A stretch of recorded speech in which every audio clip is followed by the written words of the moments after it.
questionable decisions. He'll bring out the Jigglypuff, and he'll make it work. And you just sit there and you wonder... Look at him glaring at the camera. He's like, this man's who should I use? This man's looking to make a show today. He'll do what it takes to win, and we'll see how well Wolf can manage it out. Luckily for Wolf, playing Sheik allows him to neutralize a majority of the lower end of the cast and handle itself well against most of the top tiers. Needlestorm provides a lot of space coverage, and there's a lot that can be done through the aerial play that Sheik provides. And everyone says that she always has an issue killing, but if you can outlive your opponent, that's all that really matters. That's very true.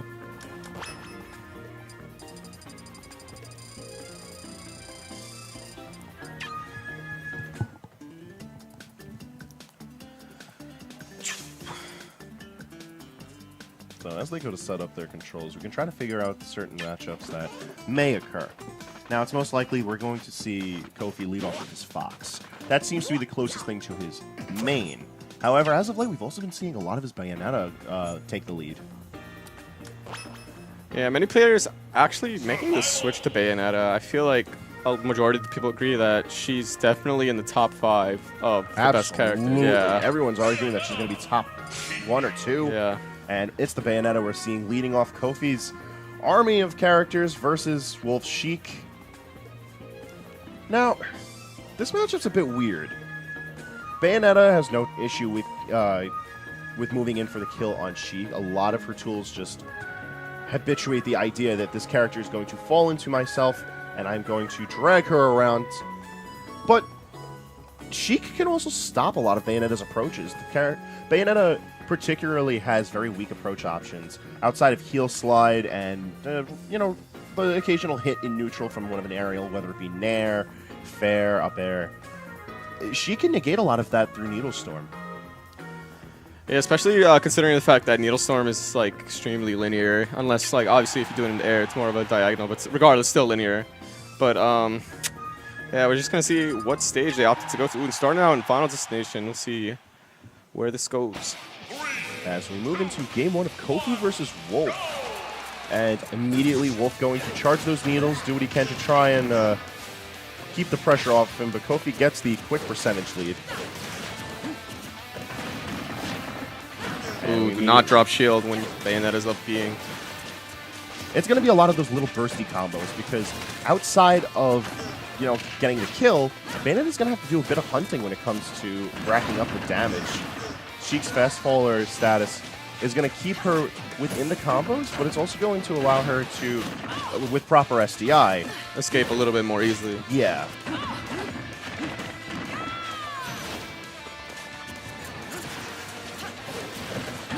And it appears that Wolf right now just sort of opting to hold the ledge where he can, charge up his needles every opportunity given to him.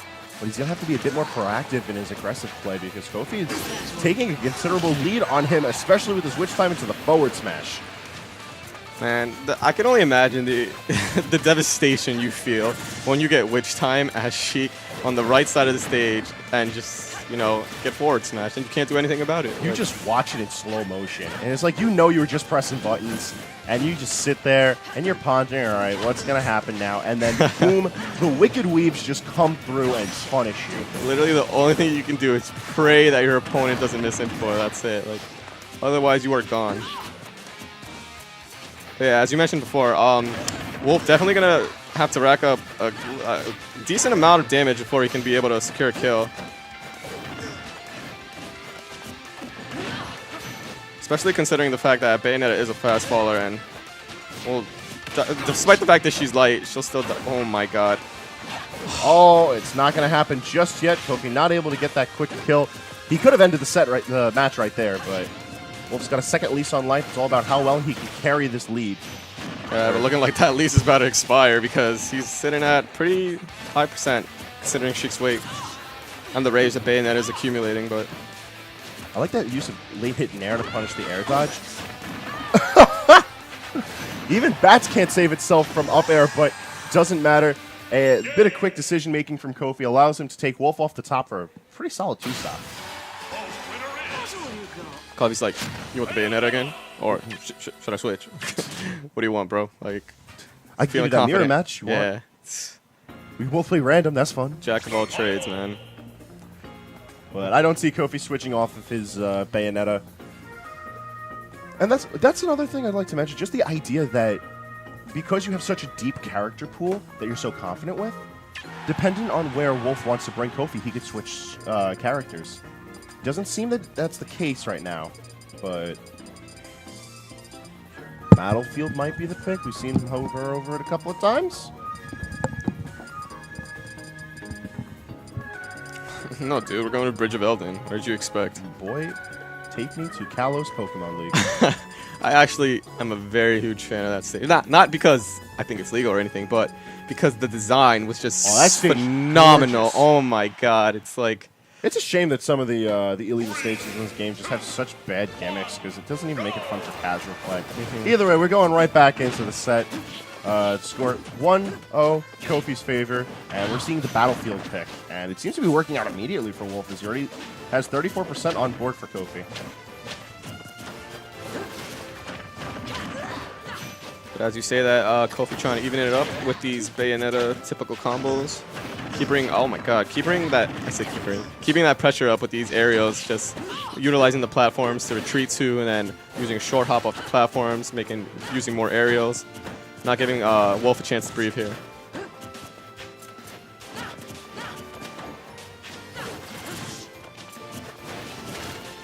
Wolf doing what he can to try and punish these landings, see how often he can get his resources together, and ultimately keep himself out of these sticky situations. He goes for the up smash, and it's not going to kill, but it puts out a good amount of damage to it almost killed, actually. I felt like with like a couple 5% more, and that would have been a dead Bayonetta. Ooh, fishing for that kill right there, but fortunately Wolf very aware that that forward smash is super punishable. And it might be the stock, yeah. It's going to be the stock. And it seemed that Wolf had some very questionable SDI on that. He ended it out right in line for the sweet spot of the up air.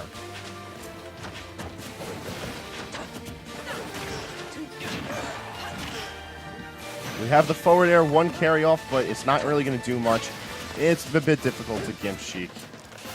Yeah, considering the fact that she still has jump. Her jump is one of the best in the game, and her up B is actually pretty solid. Like, I remember in Brawl and Melee, her up B was terrible. Like, it had no distance whatsoever, but now you get like almost an extra jump, and it still gives you the teleport distance, so...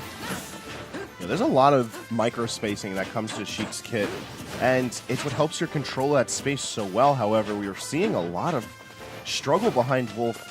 He's just not able to get in on Kofi, and Kofi's been ghosting around, just maneuvering the platforms and taking these little trades where he can get them because it's just putting on more and more damage to Wolf.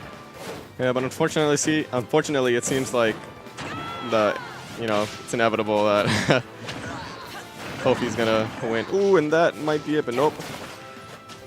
Oh, Ooh. He dropped too low. Wolf. Yeah, Wolf not looking too happy there in the player cam, but they shake nonetheless. Wolf still got a loser's bracket to try and bring things back. Yeah, man, I'm liking that jersey too. Check out what it's TSG. Yo, nice jersey, man. Yeah, my man's he's staying sponsored. Yeah, keep the rep going. Got the swag, but unfortunately, he got the loser's run now. But yeah, he still got that chance. If anything, you'll be seeing more of him when he commentates later on because he's not just a solid Sheik player. He is a fantastic commentator as well. My man knows his way around the mic.